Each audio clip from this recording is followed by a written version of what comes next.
Welcome to the Grow to Vision podcast, the go-to resource for those who are looking to scale up and expand your thinking. I'm Eric Hernandez, and I'm joined by no other than Terry Curry, my co-host.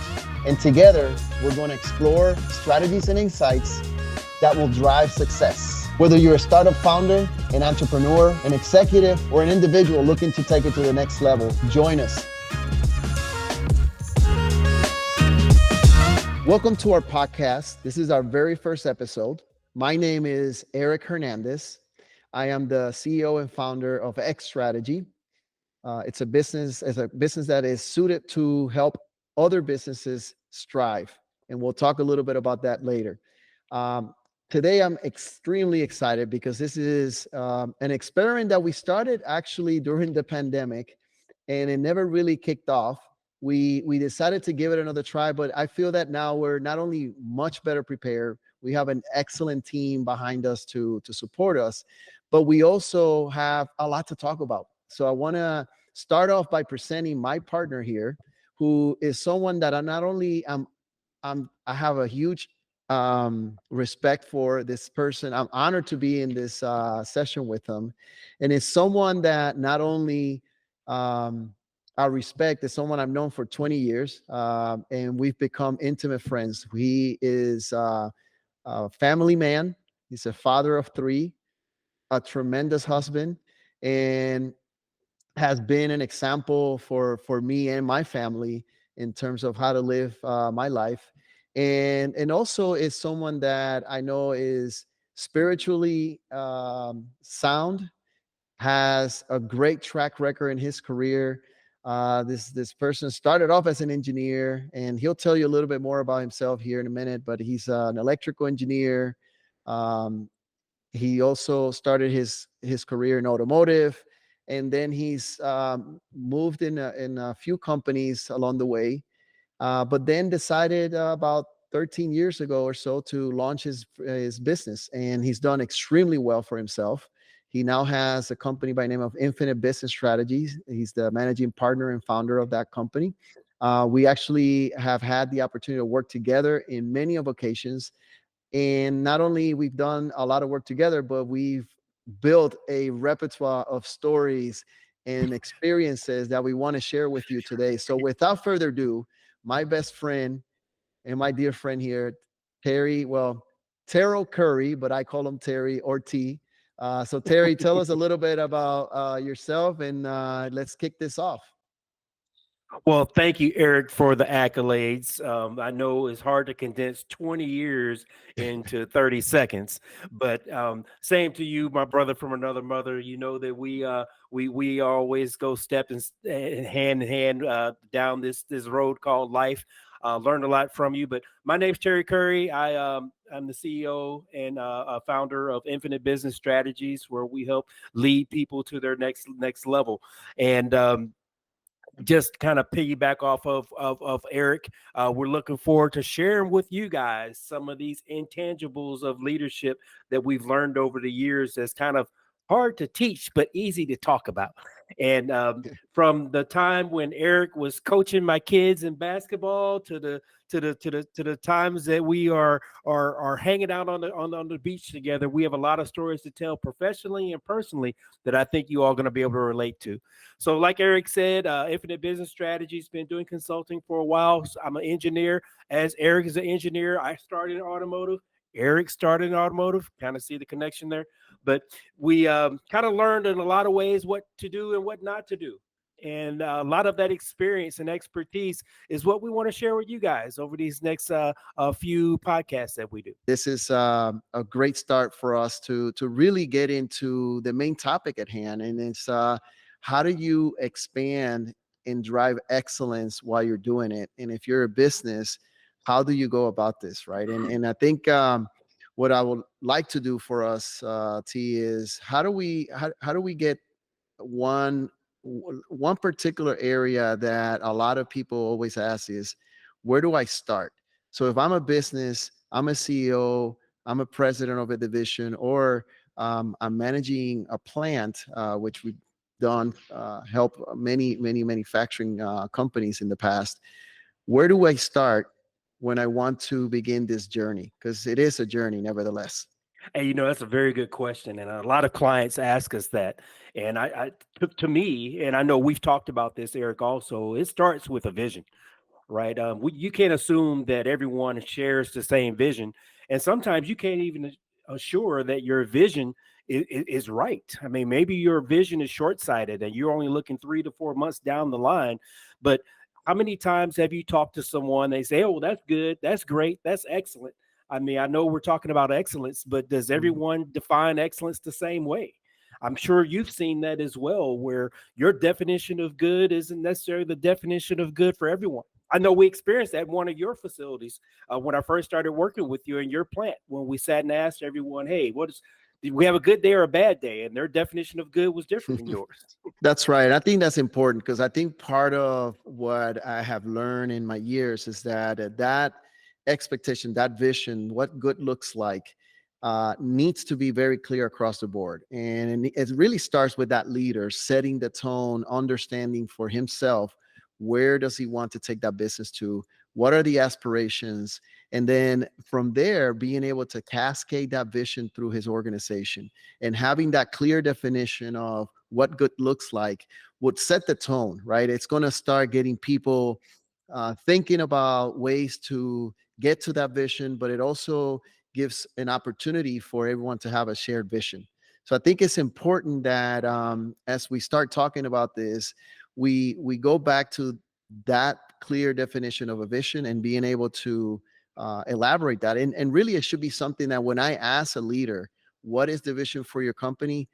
They should be able to quickly say it without a lot of hesitation, without a lot of, well, if I did or if I should, right? Those words should not be a part of that division, that definition. It should be very clear, very concise, and to the point.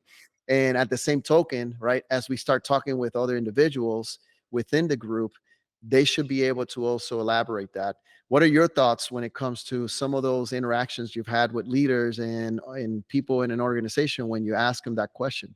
Well, first of all, you hit one of my trigger words, and I know we do a lot of training.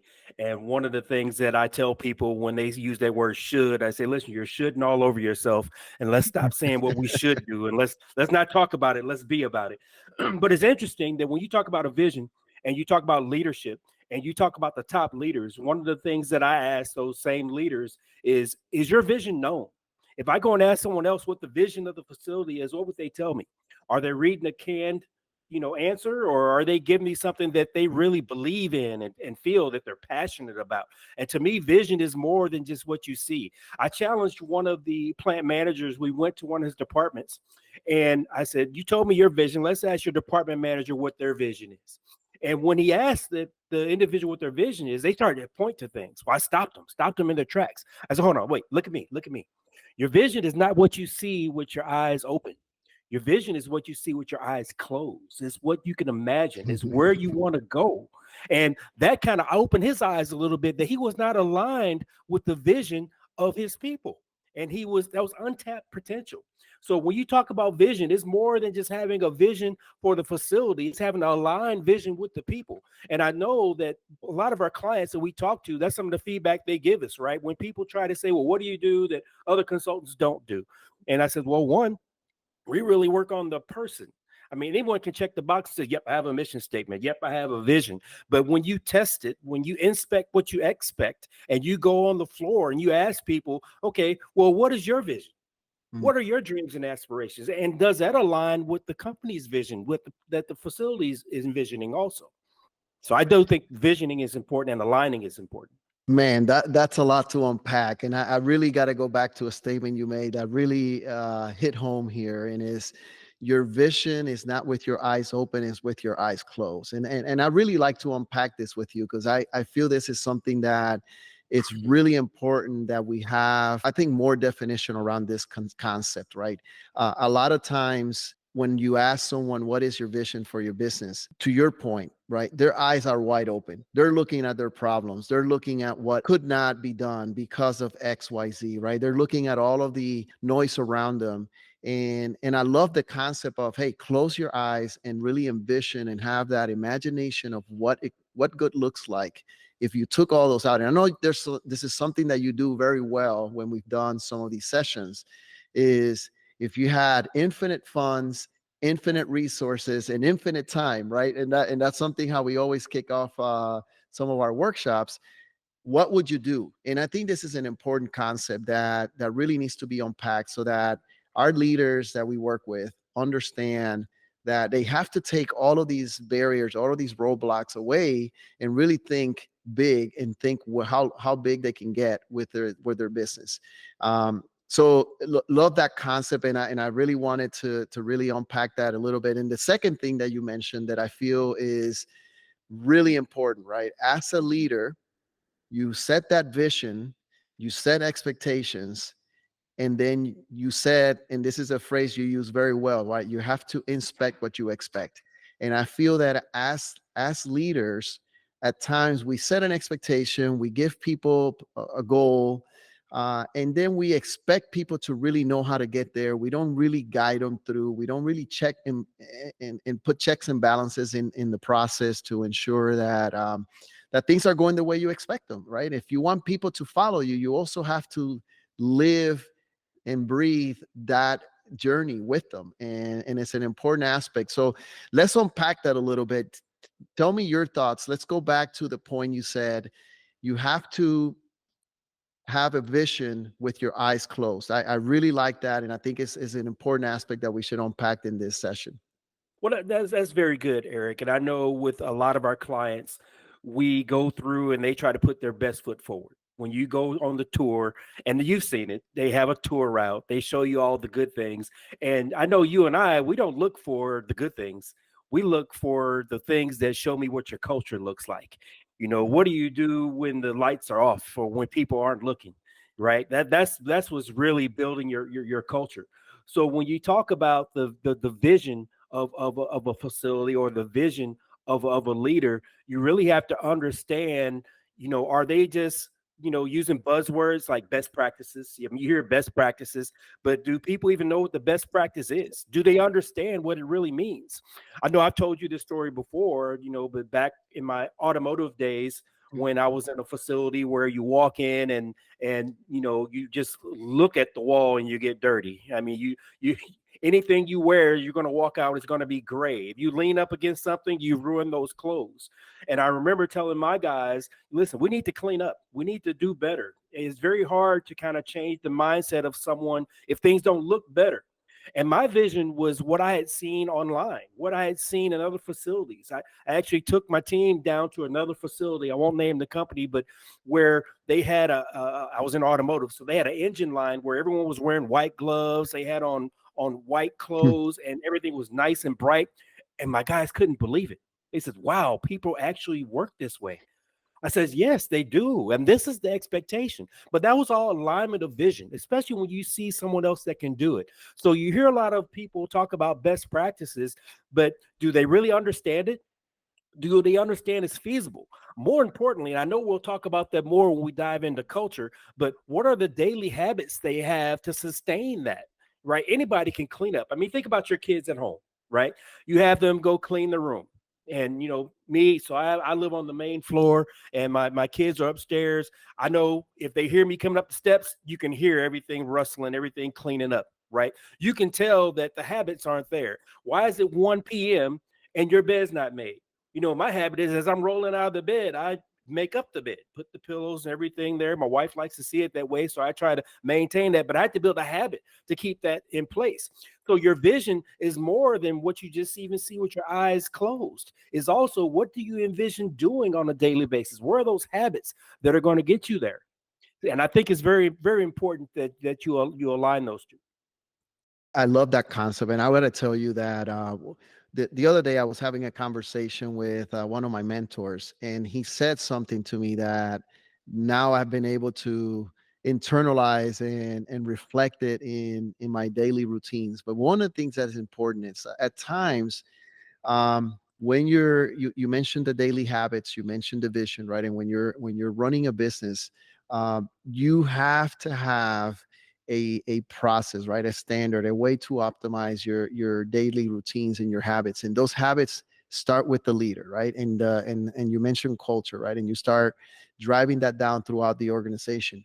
But one of the things that he said to me is rules and processes equal more freedom. And at first I thought about it, right? Because we tend to live today in a culture that we think or feel that everybody should do whatever they want. Everybody should be um, freely doing whatever they decide is in in their repertoire of things they want to do, and no one really wants to live by certain rules or certain um, guidelines.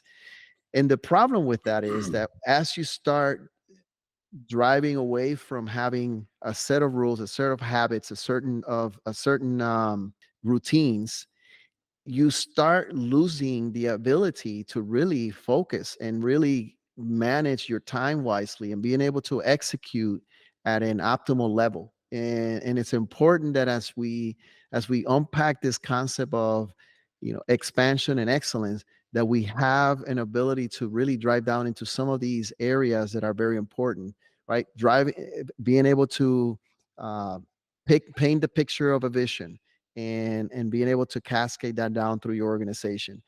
Now we start. I think we're kind of bridging into a new subject here within that, which is culture, and that is impacted by daily habits, daily routines, and then the concept of setting expectations. Right. So tell me a little bit more about when and I know we've been talking some examples that you've dealt with either your own businesses that you've worked for, or people that you've helped in along the way. But tell me a little bit about how this applies to things that you do yourself, because I think it's important that we also tell some of the audience here that it's not just things that we teach people because we think that is the right way to do, and because we've seen other businesses, we've gone through and done this for many years. But what do we practice, or what do you practice to be able to help a leader out and be able to bridge that into your daily routines, daily habits that allow you to then express that via examples or things that you can put together for helping others? That's a very good question, Eric. And I mean, you know me. One, I have an engineering background like you, and I'm very process driven. So I don't do things just to waste my time. If I'm going to do it, I do it. Either I believe in it or I don't. And it's been evident to me when it comes to envisioning. When my kids got to the age where they can intern with me, and they can go on to some of my trips and some of the things that I'm teaching and some of my trainings. Like, I'll turn to one of my kids and give them a home example, and they're like, "Wow, Dad, we've been doing this all the time, and we didn't know that's what it was called." Like, for instance, when you talk about vision, I have one of my mentors that his name's Steve. He always says, "Listen, that old parable that I'll believe it when I see it, you need to flip that. It's more that I'll see it when I believe it." Right, Hmm. or when I see it, I'll believe it. Is more, I'll believe it when I see it. Right, but it starts with what we do at the beginning of the year every year here at my home.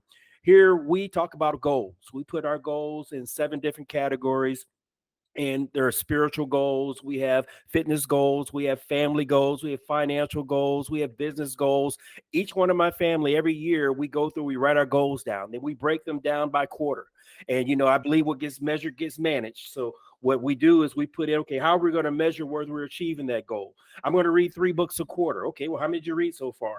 Right, so we actually track that, and then we take those goals and we develop a vision board. And I actually have my vision board. It's in my closet, actually, because I like to look at it every day. But all the way through high school and even in college, my kids had their vision boards for the year in their dorm, in their apartment. My wife has hers right on the door in our closet. She touches it every day when she walks out of it, because we believe that you have to see where you're going. That's what vision is. You have to turn a light on something. You have to tell people what to focus on. So a lot of the things that we teach to our clients, yes, I have daily habits to put the exact same things in place. In all of my trainings, I'll normally have pictures of something in my house that demonstrates what I'm trying to get them to do in the same facility. And when it comes to visioning, it's the exact same thing. I mean, I know with your daughter, before she went to school, she had a vision of what she wanted that school to look like. And I've dealt with other kids also that their parents wanted them to go to one school, they wanted to go to another, and the only problem was that the visions weren't aligned. When those visions became aligned and you understood the priorities of each other, that's when you get progress. So the same thing that we do in business, the same thing that we do at home, the same things that I teach the kids. And that's very important. I think that a lot of people will benefit from knowing that it's not just us as consultants going to helping people and just telling them what to do. Is things that we actually apply to ourselves, things that we apply to our family, and the structure that you just laid out. It's a very similar concept of what we do here as a family as well. And I think that's important that what we practice ourselves is what we're actually teaching people, and this is what we're also teaching people on how to apply it to their businesses. And going back to the subject at hand. So we've unpacked quite a bit the concept of vision and how we really know that this is kind of the first step, right? Setting up that vision, understanding what is the direction that you want to take your business. And a lot of times we'll work more with the individual, right? That leader needs to also have a bit of self-reflection, because one of the things that we have found is um, as people start talking about the vision, they will bring in some of their own insecurities or some of their own issues into the fold that are preventing them from seeing that vision. So, moving to kind of a second area here that I would like to unpack with you is, and I see it as step number two, is how do we work with leaders so that we can understand what are their biggest fears? How are they being held up by their own insecurities, even being a leader of an organization, and what things maybe we can unpack here and talk about so that we can help some of those leaders understand what practical aspects of themselves they need to work on to be able to also now cascade that vision down to the organization. So why don't we start there? Maybe talk about maybe one or two examples that you can bring to the table that really work on the aspect of the individual now, looking at the leader and looking at what they need to work on themselves before they start cascading this vision down to the organization. That's a very good concept. I'm glad you brought it up, Eric.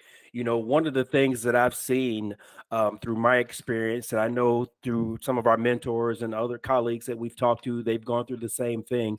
You talk about maturity, and always use my 4 Ps. Maturity is how you respond to people, pressure, problems, and perspective. But if you actually unpack each of those, some of us are going to be deficient in some areas and not others. And depending on your path to that leadership position, you've built up some habits, some bad habits, and some reservations to change, to growth, and to other things along the way. Maybe you got promoted because you did everything perfectly and you have an eye for detail and you're very detail oriented. And maybe that made you into a leader that micromanages, or a leader that does everything themselves and they don't know how to delegate. Or maybe you don't have the ability to bring out the best in others. Maybe you work better by yourself. Sometimes these are things that you learn over time. And I know one thing that I know we focused on when we go into facilities is we try to make sure that those leaders are doing self-reflection, because one of the differences I believe that we do that maybe others don't as much is we focus on the culture, and we actually do an assessment of the culture of the facility. If you think about it, all of us is better than one of us, right? But how good is the leader at bringing out the best in everyone? I know Yeah. that I used to tell my guys, listen, I will never put you in a position where I highlight your weaknesses. However, I will highlight your strengths as we work on your weaknesses. But do you even know what the strengths and weaknesses of your team are? So when you ask a leader that question and they have to think about it, that means they don't know. And they have to formally have a process in place where they're gathering that information. I think that it's very important that Steve Harvey. I heard a quote for him over the weekend, and he said that sometimes God tucks away the real you in your imagination. And you have to bring out your imagination to get to the real you. Well, the real you is where that next level is. We always say that, your next level is on the other side of your comfort zone. Leaders need to be able to push people through their comfort zones and make it a regular occurrence so that they can get the best out of them, so they can get their ideas, so they can get that imagination, so they can lead towards innovation. So most leaders, I think, have to work on themselves to bring out the most in their team. That's an excellent concept, right? In terms of a leader being able to self-reflect, understand where are his strengths and weaknesses, and being able to really picture where those weaknesses are being translated down to his team, right? And I think that, or her team. And I think this is an important concept. That's it for today's episode of Grow to Vision podcast. Remember to subscribe or follow to our podcast on your favorite platform so that you don't miss an episode. We'll be right back to help you grow into your vision in just a moment.